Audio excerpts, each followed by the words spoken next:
మీరు దేవికి పాలాభిషేకం చేసే దేనికి? చేసిన పచ్చి పాపాలు కడుక్కొని దానికి. ఒంటిలో ఉన్న పంచేంద్రియాలు సరిగ్గా పనిచేయాలని మీరంతా ఆ దేవతకు పంచామృతాభిషేకాలు చేస్తారు. చీకట్లు కమ్ముకొన్న బతుకులకి ఎలుగులొస్తాయని ఆశపడి ఆ దేవతకు ఆరతులు పడతారు.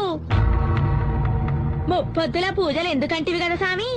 అదా దేవికి కాదులే, మీకందరికి ముప్పొద్దుల తిండి దొరకాలని, అదా దేవికి జ్ఞాపకం ఉండాలని. ఎరుకైందా సామి ఇప్పుడైనా ఆ దేవి సంగతి? మనిషి చేసేదంతా తన కోసమే చేసుకుంటాడు, పైకి మాత్రం ఆ దేవి పేరు పెడతాడు. కుర్రో కుర్రు, ఏం మనుషులయ్యా మీరు? అవు సామి, మంచిదిగానైతే అంత నేనే చేసినా అంటారు. అదే చెడ్డదైతే ఆ దేవత నెత్తి మీద వేస్తారు. మనిషికి పూర్వజన్మల కర్మల ఫలాలనేవి ఉంటాయి గదా, అయి మర్చిపోతారేంది సామి?